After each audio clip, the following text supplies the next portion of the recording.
ఆస్ట్రేలియాలో మారణ హోమం సృష్టించిన ఉగ్రవాది సాజిద్ అక్రమ్ హైదరాబాదీగా తేలింది. టోలీ చౌకీకి చెందిన సాజిద్ అక్రమ్ 1998లో విద్యార్థి వీసాపై ఆస్ట్రేలియా వెళ్లి స్థిరపడినట్లు గుర్తించారు. ఈ నెల 14న అతడు తన కుమారుడితో కలిసి బోండీ బీచ్లో కాల్పులకు తెగబడ్డాడు.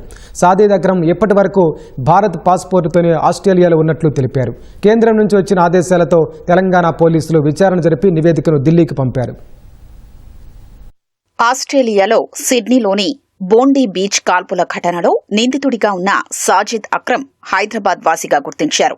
ఉగ్రకుట్రలో తెలంగాణకు భారత్కు ఎలాంటి సంబంధం లేదని అక్కడి అధికారులు వెల్లడించారు. టోలీ చౌకీకి చెందిన సాజిద్ అక్రమ్ బీకాం పూర్తి చేసి 1998లో ఆస్ట్రేలియా వెళ్లాడు.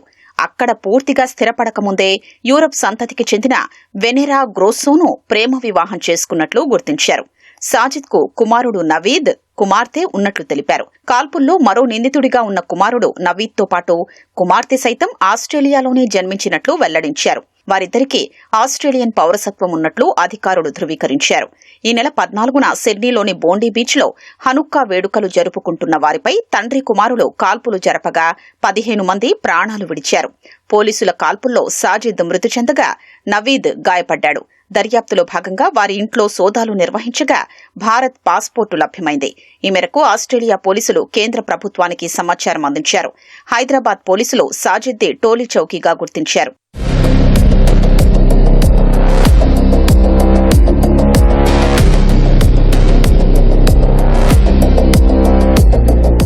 సాజిద్ అక్రమ్ వివరాలు తెలుసుకునేందుకు పోలీసులు దర్యాప్తు ప్రారంభించగా హైదరాబాద్లోని తన బంధువులతో అంతంత మాత్రమే సంబంధాలు కొనసాగించినట్లు గుర్తించారు.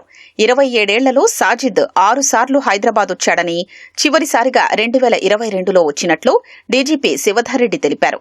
ఆస్తిపరమైన అంశాలపై హైదరాబాద్లోని తన తల్లిదండ్రుల్ని కలిసినట్లు వివరించారు. తర్వాత భారత్కు వెళ్లకూడదని సాజిద్ నిర్ణయించుకున్నట్లు శివధర్ రెడ్డి చెప్పారు. తన తండ్రి మృతి చెందినా అతను హైదరాబాద్కు రాలేదన్నారు. సాజిద్కు ఉగ్రవాద భావజాలం ఉన్నట్లు తెలియదని అతని కుటుంబ సభ్యులు చెప్పినట్లు శివధర్ రెడ్డి వెల్లడించారు. సాజిద్, అతని కుమారుడు నవీద్కు హైదరాబాద్లోని కుటుంబీకులతో ఎలాంటి సంబంధాలు లేవని వెల్లడించారు. సాజిద్ నేరాలకు పాల్పడినట్లు ఎలాంటి రికార్డులు తెలంగాణ పోలీసుల వద్ద లేవని శివధర్ రెడ్డి ఓ ప్రకటనలో తెలిపారు. నిందితుడు సాజిద్ వివరాల్ని కేంద్ర ప్రభుత్వం సహా తెలంగాణ పోలీసులతో ఆస్ట్రేలియా అధికారులు పంచుకున్నారు. సాజిద్కు సంబంధించిన మరిన్ని వివరాల కోసం కేంద్రం, తెలంగాణ నిఘా వర్గాలు ఆరా తీస్తున్నాయి.